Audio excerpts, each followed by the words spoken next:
coming to you live from the basement studio. We are recording our 36 episode. I thought last week was 36. I think that was 35. Okay. Oh, this might be 36, 35, 37. We'll figure it out. Either way, we're still recording. So this week's podcast is going to be a little bit of a jumble between, going back on what we went through in the Code 3 retreat with our new friends and family, and then how we kind of transitioned back to, using the new technology that we're using. We had bought the Pocket 3 DJI, which was recommended for us. That's a whole new ball game. The thing is ridiculous. It shoots at 4K, 30 frames per second. I mean, obviously nobody really cares about any of that stuff, but the fact that our equipment is transitioning from our stable camera to like our now on-the-go camera. Yeah, and even the microphones. Yeah, too. the microphones. No more microphones here. We're trying to incorporate these wireless mics that technically are pretty powerful. We want to be able to use them on the go because we do have a lot of friends that are kind of near and far. So once you see all the quality of videos and volume changing a little bit, just bear with us as we're transitioning into new equipment. Yeah, right. I mean, I think that's something that you and I spoke about was when we transitioned to these microphones and even the camera to try to stay consistent, right? Not changing from one set of microphones to the other set that we were using. And even the camera quality, from the Sony camera quality it is different though, because I kind of felt like I felt like an OG or something with the big arm in the way, with the Rode mic that's here, and you have the little curtain thing or whatever, and it's all this stuff. But it's nice. It is nice to have like the freedom, which is why you probably feel like I don't know what to do with my hands. I got nothing here. There's like Usually it feels like adjusting the microphone. Right, you feel comfortable. Yeah, you feel comfortable having a mic in your face. We started off on the couches, on the casting couches. I think we might have to go back to the couches at this point. I mean, I don't know. This is working. I don't know that would look good. We were facing all one direction. Freedom. Yeah, we do have the freedom. Maybe we don't have to record here now with the weather getting a little nicer. Hopefully we can record from DR, from that would be a dream. From different places. But look, man, I just today's podcast, I really want to just talk about how you feel coming back from the retreat. We didn't really have as much as we did and as much as we talked about and as many new friends as we made.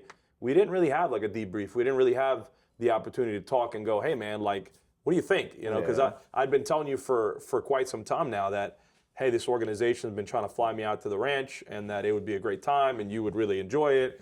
And you just kind of were immersed, into like the ranch, the ranch and all the things that come with it. But we never really talked about how you felt coming back. Like I could start. I felt a little overwhelmed. There was just so much knowledge in a good way, overwhelmed in a good way. So much knowledge, so many new friends, a lot of topics that I didn't expect to talk about for a couple of days. And it does make you realize that talking about your issues every single day and, like my favorite word, ruminating on them, sometimes isn't that great, because it feels like it kind of keeps you here. So why I felt like the ranch was kind of nice, because we had the ability to go from the classroom to talking about this and that and the other to out riding around in the pastures, with Can-Ams or strangers or looking for wildlife. And then the next minute we're having dinner and then we're talking to people from different places. So yes, those moments of talking to our new friends and family were tough, because hearing some of their stories are pretty incredible at like the resiliency that people go through in their careers. But yeah, I feel like we got back and it just kind of like, well, life's back on play. There was never really any stop. Got to come back to work, go back to, doing things with the kids, with the wives, and getting things done around the house. And, it just feels like you kind of picked that up. But was there an opportunity for you to kind of like go, all right, I learned how to come back down and just, I was going to text, by the way, and I'm going to do it after we're done with here. Has anybody seen my key to my fucking lock safe? Remember how we were supposed to find a place and mine was in space? I figured that was a good way to kind of pick up with them. No, to be honest, it was great coming back. I came back with a lot of stories for the family. Obviously, every time you leave, like Tiana, I'm guessing, or Meg will probably ask you, hey, how was it? For me, it's my girls are older, so everybody's like, oh, how was it? What did you do? How was the food? So it was good telling the stories. told a few of the other people's stories that were on the podcast, and the people that weren't on the podcast that told their stories.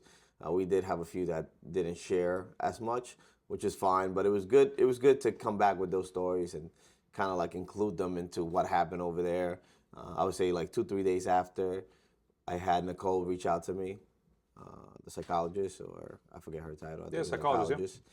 She reached out to me, asking me how everything went with the ASAP training, how I was feeling. So that was good that she had the follow up. How were you feeling with the ASAP? It was good. Do you feel like it actually there was like something to take from it? Did you feel like, so I mean, I know you and I have been doing a lot of work, mental health wise with therapy and talking to people and the podcast and doing stuff like we did that weekend. But do you feel like you actually took something from that training? Yeah, again, once you start realizing that your emotions are getting the best of you, like the slowing it down, whether it's with the tapping of the hands, tapping of the feet, trying to slow yourself down and not let it get to you, not let, let's say, a little moment take over your whole day. And I'm sure we all do that at some point in time where it's like, why is this affecting me so much? And I know that it's affected me more than it should have. So that happens. So yeah, I think what I took away was that, like, trying to slow it down when things are going too fast, and people don't need to know that you're slowing things down. You can just do it for yourself. With the finger taps or with the hand tapping or the feet tapping, whatever method, or with the breathing exercises that we did. So yeah, I think that's what I took away from the ASAP training. It was I was actually talking to my actual therapist about it, and she actually looked it up. After I came back, I told her that I did that, and she asked me what it was, and I kind of explained to her like what the steps were of the ASAP.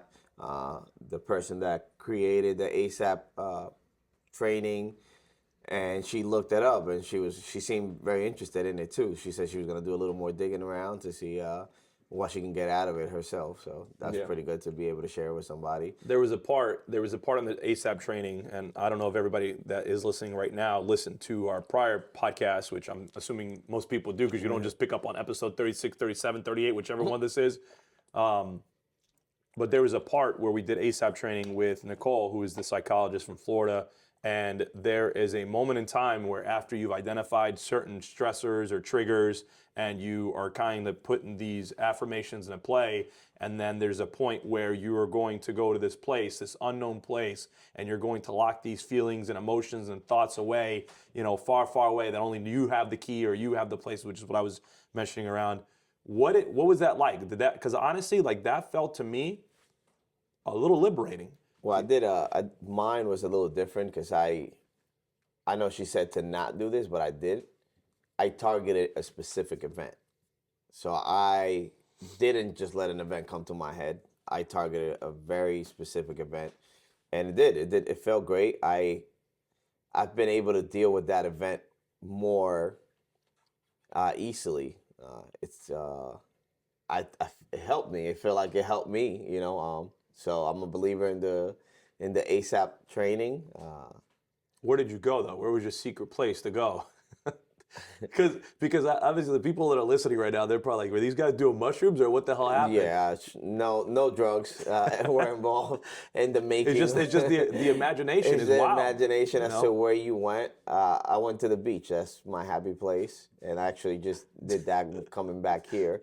I went to the beach. Just took a little walk in Sunken Meadow. After coming back from the training, just to myself, obviously. Did you actually go to Sunken Meadow? I did. Oh, okay. Well, see, the point is for you to go somewhere where you can't really go to. No. Not for that training. Okay. For the training, right. I went to the beach, not in Sunken Meadow. Of course. American beaches are not the beaches I will go to. Of course, I don't think that they're the best beaches out there. It's like saying Turks and Caicos, or what is that place that everybody loves to go to, the Maldives or something, where you have those little things. Yeah. I feel like the people that have gotten to experience that, it must be a surreal feeling, because that's where I go. Where I think of like, oh wow, there's an ocean or a beach or some kind of land of water where there's just like these mini huts, and you see it on Instagram. Which I want to do it. I would love to do that. Apparently they're expensive as hell, but I want to do it at least once. $25,000. Let's go. At least once. Let's start. Hey, GoFundMe page. Yeah, we should start the GoFundMe. So we could do our ASAP training in the Maldives. But the part of the training was to imagine yourself somewhere far, far away, somewhere where you can only go to. And for whatever reason, I know a few people shared the same thing. It's like I was in space, Yeah, and I don't know why I went to space. Yeah, Like to the beach. there's got to be some. Well, see, I love to go to the beach, but when I'm at the beach, I can't relax. So I feel It's like very relaxing to me, though. I think that her words were, if you find a place only you can go to, I figured it's far, far away. Nobody can just drive there. Nobody can take a boat or a ship there. You have to know how to get there. And I don't even know what planet I was on. I was just like, I think I've been watching too many Mars or Martian or one of those shows. But that was where you were supposed to lock in your key. Right. Well, that's why I asked, has anybody seen my key?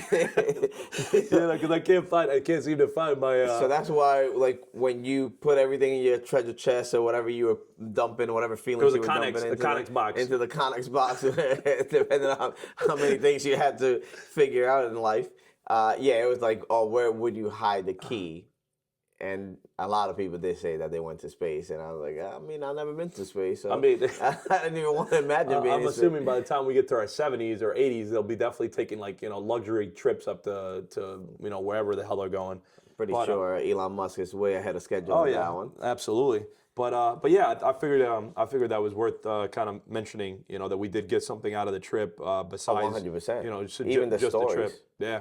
Even the stories that everybody was sharing. How nice has it been to get those random text messages from Chris or Uncle Steve or the random on the side, not even on the group chat, right. On the side getting those messages. And just to continue with the training, remember Vicky mentioning that dispatchers go through it as much as we do. And I was just at another training this week, and I'm talking to our peer team, one of the peer team leads, Phil, and he says, "Oh yeah, now we're doing a peer team for the dispatchers as well." I was like, "Look at that! I didn't even get to ask. I didn't even get to speak to him, and he just mentioned that they were doing a peer team." I was sending him text messages while we were there about stuff like that. That's awesome. And he said that he's spearheading it, obviously, because we already have ours in place, so he's helping them. He's very involved, heavily involved in helping them have their own peer support team with the dispatchers, and I thought that was great because that's one of the things that I told you that I got from there was listening to her story and her saying, "Hey, we go through it as much as you guys do, and we get to move on, but we don't get to hear the end result of whatever that call was." It's funny because I started reading about that. I love now reading about mental health and how to better this or that. And sometimes I try to take a break from it because I do think sometimes it can be a little overwhelming. 100%. Reading too much about anxiety or this or that, the other. You start getting ideas. Oh, well, no, my ideas are going to lead to here, which is a good thing.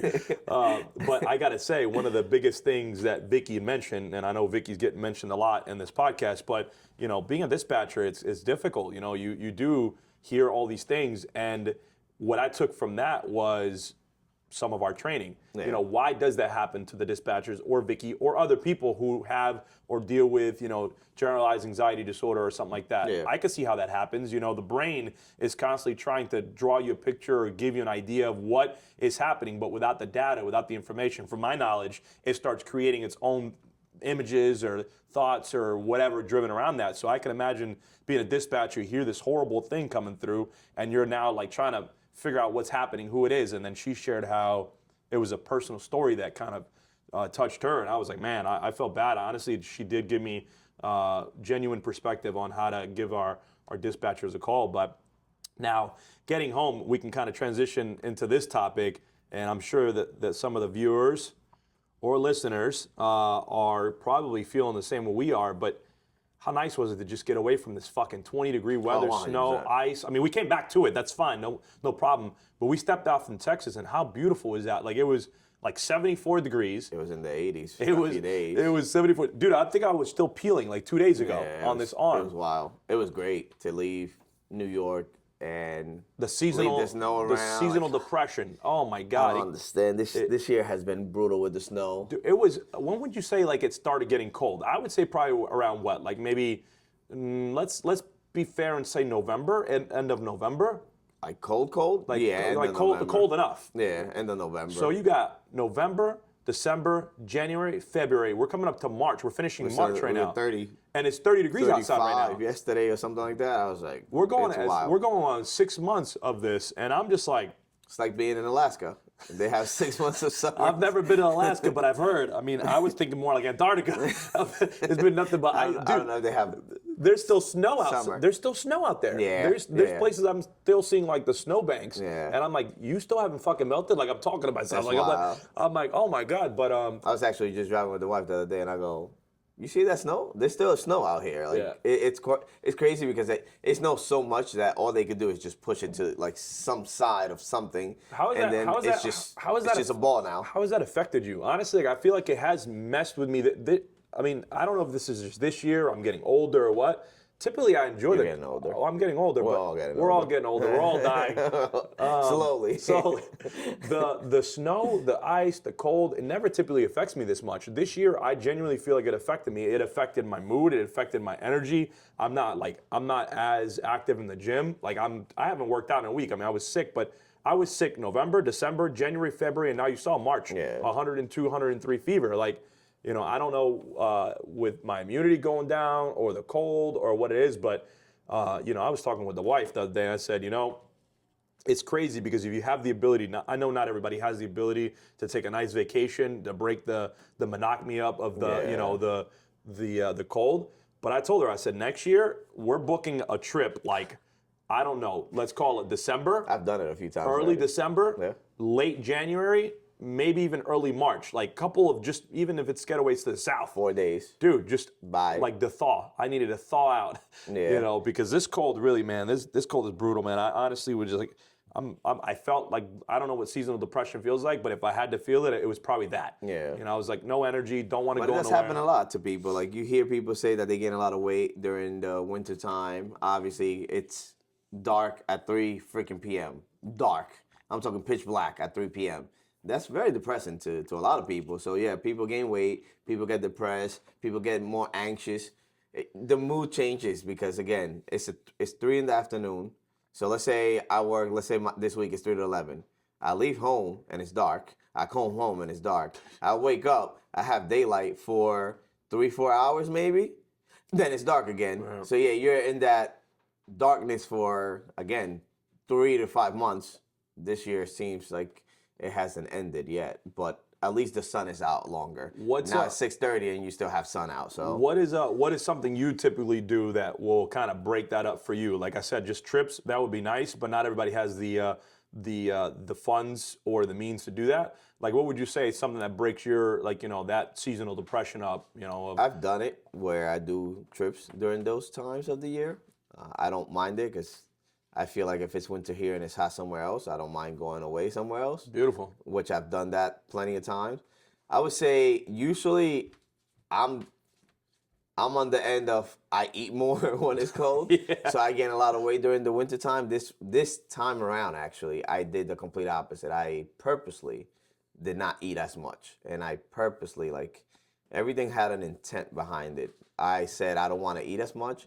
Because when I eat that much, yes, I gain weight, and it's not the weight that I have a problem with. It's the belly that comes with the weight that I have a problem with. So this year, my goal was to not have that belly. Not saying that I have a six-pack, because I'm way far from a six-pack. I don't. Yeah, you don't got no belly? I don't know, bro. You look good.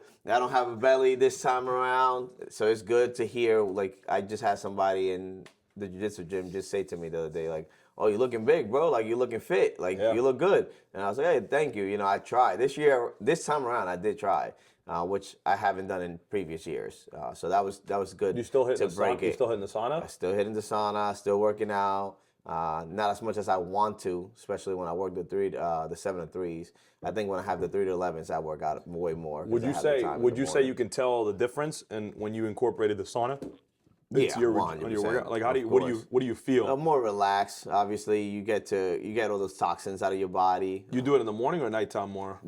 Usually when I work out down here, so let's say I'm working through 11 this week, I'll, let's say, wake up 7 o'clock, which I'm usually up by 6:30 anyway, 6 o'clock, but get off the bed, 7 o'clock, brush my teeth, do whatever I got to do. Then I'll come down here. I would say by like 8:30, I'm down here already working out. after my workout, while I'm doing my workout, I'm warming up the sauna, jump in the sauna, sweat it out, then jump into the shower and start my day. Yeah, buddy. That's how the day starts. So speaking of 7'3", 311, you just had a nice little move in your career finally. How's that make you feel? I mean, I'm gonna be honest with you. I think I got more excited than you did.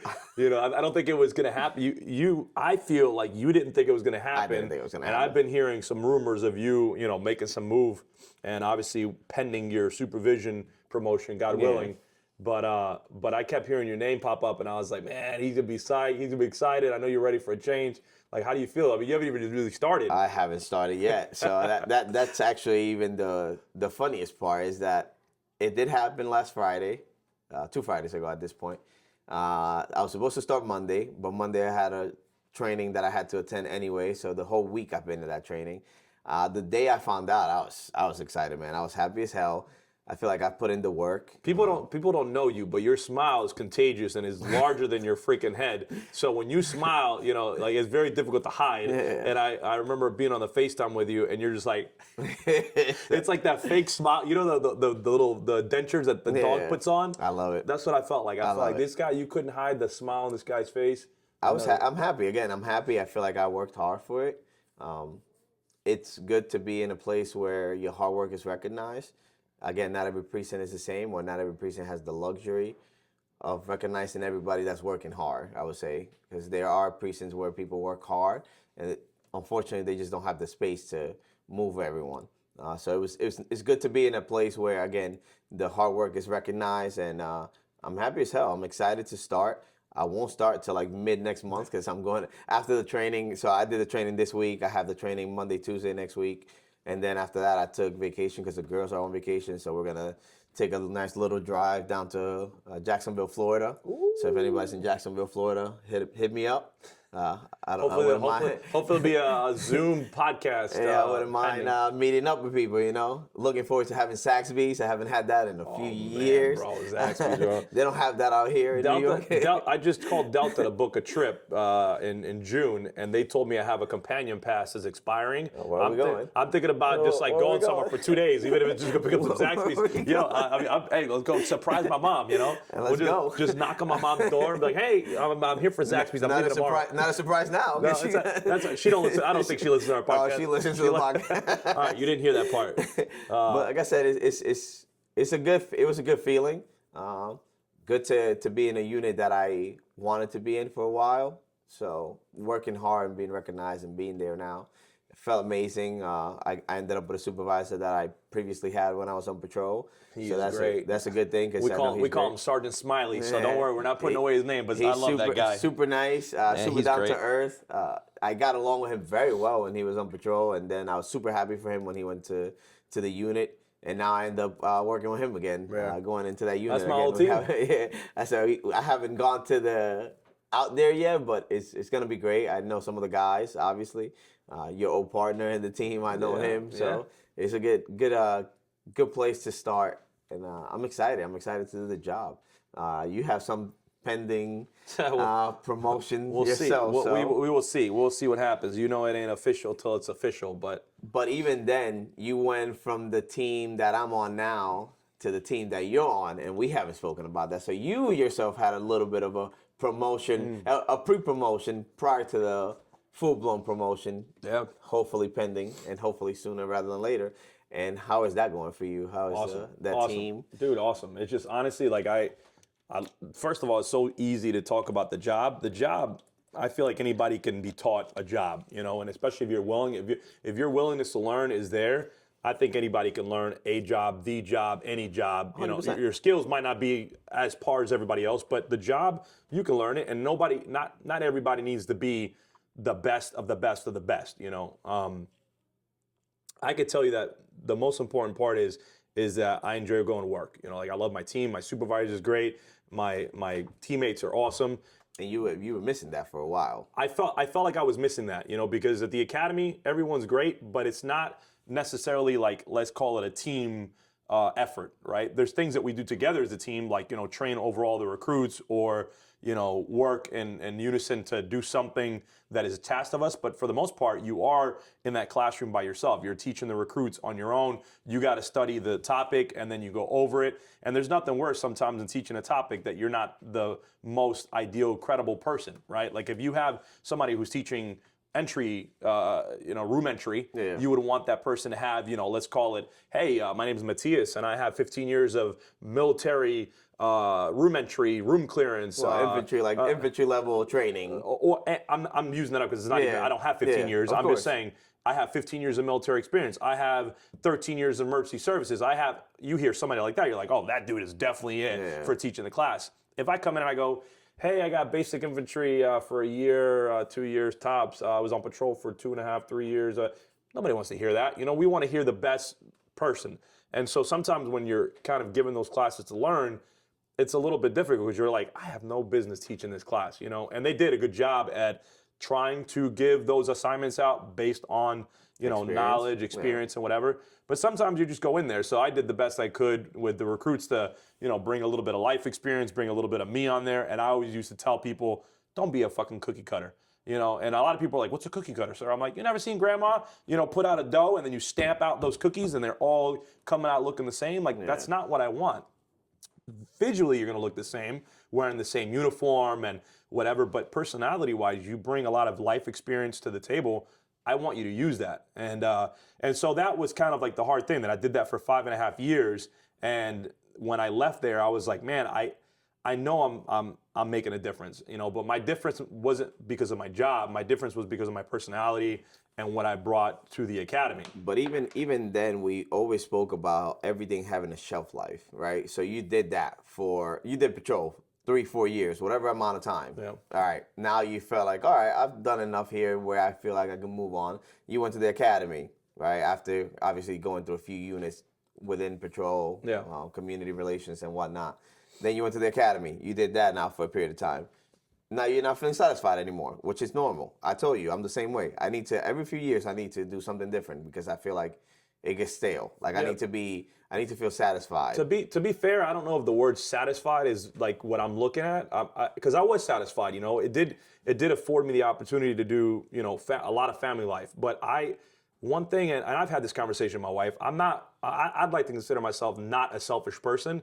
But there are times in your life where you need to be selfish with some things, like, for example, your career. You didn't join the police department to go work a Monday to Friday, weekends off 7 to 3. That's not, everyone knows police world is not Monday to Friday, weekends off 7 to 3. That's a privilege to be able to have that while maintaining a career and going home and taking care of your family, which is why it's kind of sexy, appealing to people to go to that unit, because it's like, wow, I really need that.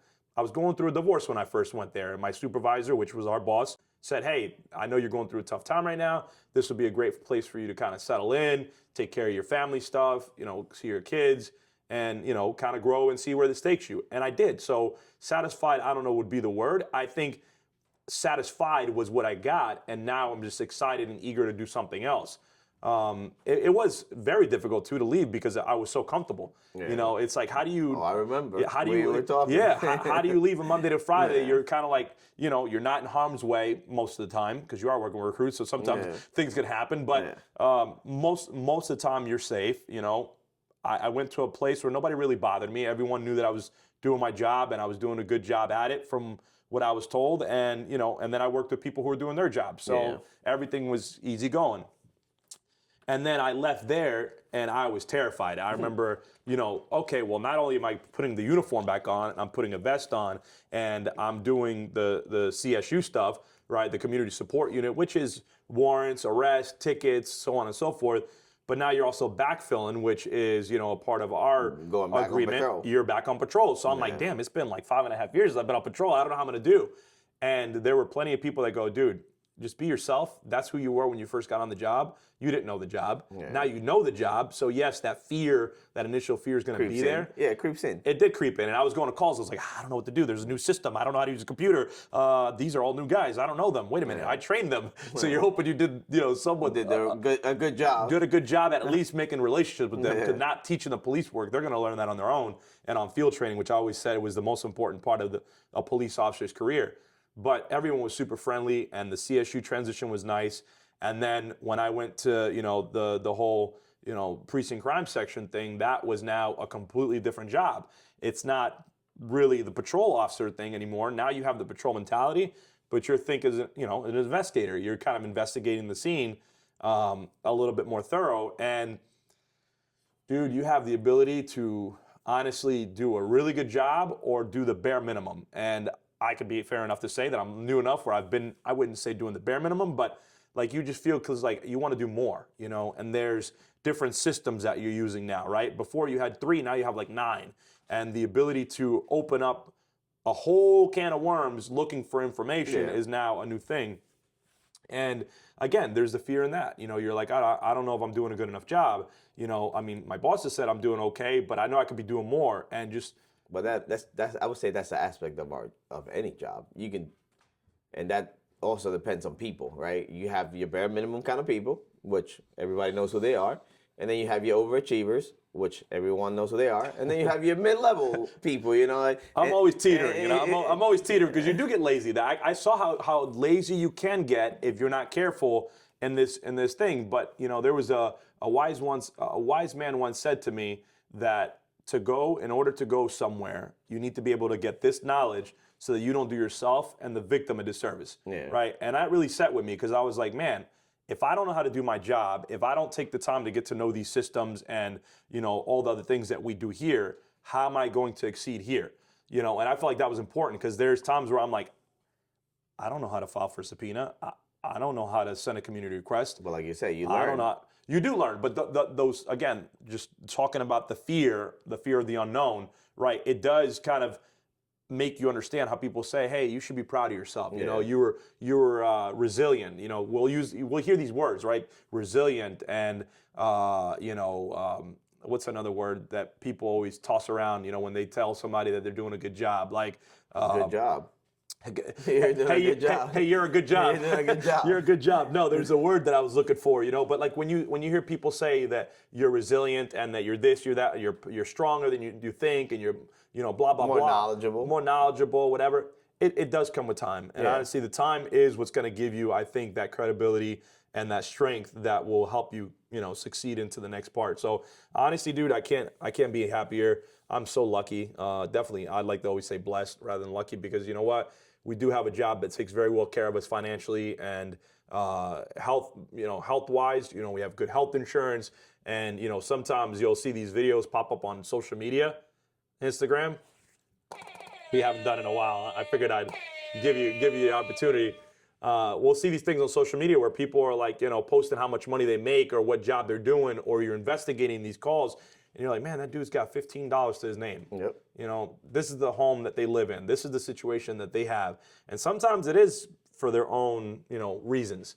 But then I look back and I go, how lucky am I? I have this home. I have, my wife works. I have my kids. They have food. They have clothes. They have everything that, my parents said they wish that I would have when I grew up. Yeah. So I think that those are things that are kind of important. But at the end of the day, these conversations all kind of lead to, I feel the same thing is, are you happy with your life right now? And if you're not, what are you doing to change it? And I think that, figuratively speaking, you and I, we can say that we have been putting in the work, to better our careers, to better the lives of our families. And I don't want to ever be that person that people will go look at and go, they were always happy. They were always like helping other people and they weren't helping themselves. Like, dude, like I think that we should give ourselves a pat on the back, going to therapy, opening up, starting a podcast. This is vulnerability. We're talking about our lives, our personal lives. We're also having other people share their stories with us in a different state. We thought maybe this is going to be like a local, Suffolk County, Nassau County podcast, but this thing has gone from here to people from California, to people from Oregon, people to, upstate New York, down in Florida. Like, this is getting traction. People in Texas. People all over, yeah. Now in the Carolinas. We got people all over the place now that are watching us. Colorado, Florida. Slowly but surely, and this is what we set out to do. And we used to say it all the time when we started the podcast, that what we wanted to do was reach as many people as possible.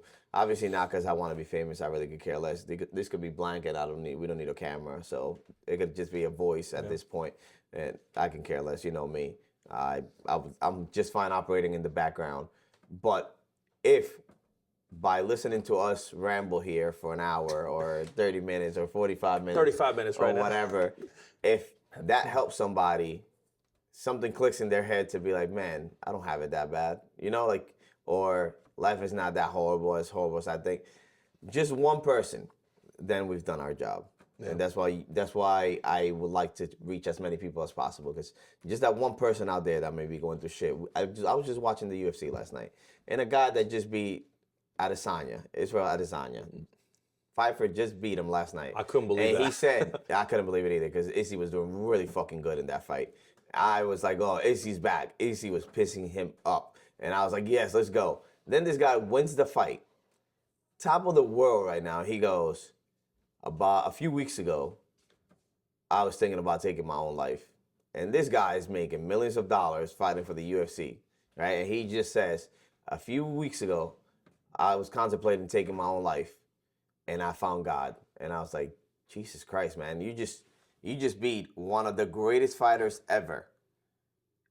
And in your mind, you're like, oh my God, like this is a big, and you say it to yourself, like, to the world at this point, like, hey, I was contemplating killing myself, knowing that you were about to fight one of the greatest fighters ever. And I'm not saying that that's what led him to feel that way, but the fact that he's sharing that, and we have always said that the alpha thing is to ask for help when you need help. This guy goes out there and tells the world, God knows how many millions of people watching the UFC, hey, I was just thinking about killing myself a few weeks ago.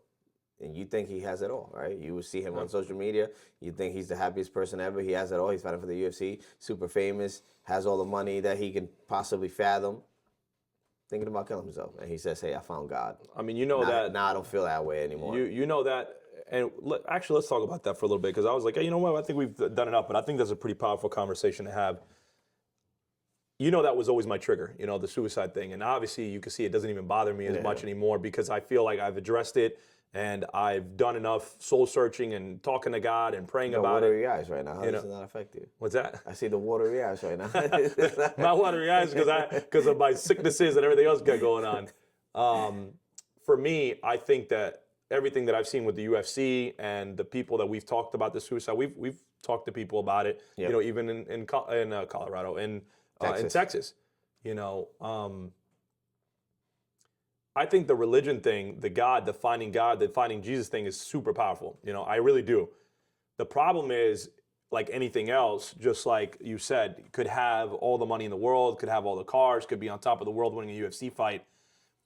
You realize that the things of the flesh are not what's going to make you happy, right? And it's hard it's very difficult to explain to somebody, I found God, now my life is better. Yeah. Because if it was that easy, I would just pick up the Bible and start reading. Oh, look, my depressions, my anxieties, everything have gone away. Well, but that's the thing. It's like you can read whatever you want. You have to have the belief, the faith. And the faith. Like, I do believe in this. It's not just reading it. Yeah, I can read the Bible, and it can mean nothing to me. But if you reading it, if you ask me, you have to have the faith that what you are embarking on, that journey that you're embarking on, that is something real.